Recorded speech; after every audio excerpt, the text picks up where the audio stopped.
And now shifting the focus to the Israeli Prime Minister Benjamin Netanyahu. Now Benjamin Netanyahu is trying to make peace with Jordan. This is after his security minister's Al-Aqsa visit. But Ben Gvir's explosive remarks threaten to spike tensions again in the region.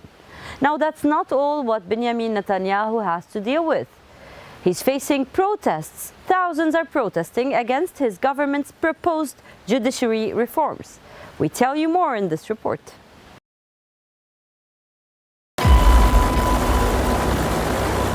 A surprise visit by the Israeli Prime Minister to meet the King of Jordan in Amman only became public after this tweet. Meeting with King Abdullah marks Netanyahu's first foreign trip since he came back to power. Netanyahu's Jordan visit could be seen as an effort to make peace with its neighbors. Israeli Prime Minister's office claimed that Netanyahu was in Jordan to discuss regional ties.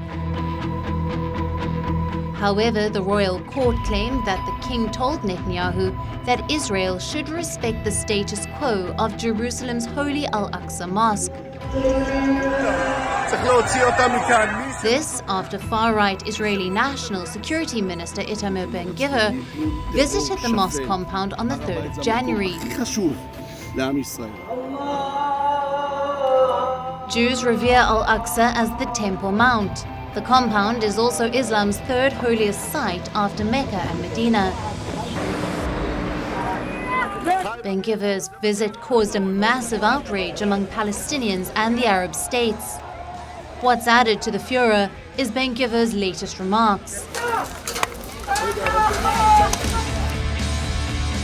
The Israeli minister said he will continue to visit the holy site, further adding that he manages his own policy concerning the Temple Mount and not that of the Jordanian government. Ben-Gvir's contentious remarks may overshadow Netanyahu's efforts to ease the situation. The Israeli minister's statement could increase the tensions in the region. The fears of ultra-right policies sparking a new cycle of violence are already rife ever since Netanyahu returned to power. Jordan fears provocative moves by the ultra-right Jewish groups who perform prayers in the compound of Al-Aqsa. Muslims consider the compound a part of the mosque. Jordan says any changes in policy would undermine a years-old arrangement in which Jews and non-Muslims are permitted to visit but are not allowed to pray. A miffed neighbor is not the only challenge Netanyahu is facing.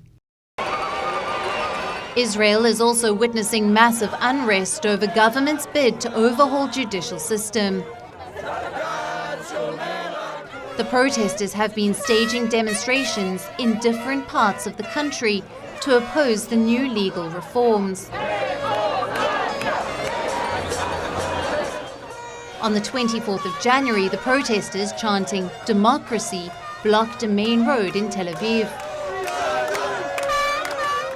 Yes, I do. I am concerned that in the future investments will drop if this law will pass, and that it will be very hard to maintain the large high-tech and flourishing sector as it is right now. On the other hand, Prime Minister Benjamin Netanyahu is steadfast in his stance. He dismissed the demonstrations as a refusal by leftists to accept the results of last November's election. The Israeli leader said that the proposed plan would bolster the economy.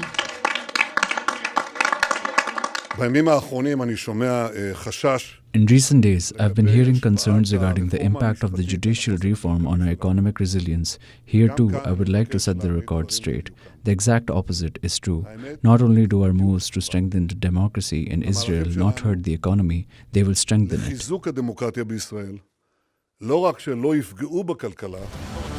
Netanyahu's rebuttal comes at a time when leading Israeli economists warned that the judicial shake-up would cause unprecedented damage to the economy. According to reports, over 250 top economists, including former central bank officials, expressed their concern. They said weakening the judiciary will lead to long-term damage to the economy's growth trajectory. and the quality of life for Israel's residents. Israel's judicial reforms are yet to be written into law.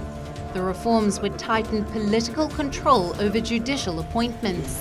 They will also limit the Supreme Court's powers to overturn government decisions or Knesset laws. Bureau Report, WION, World is One.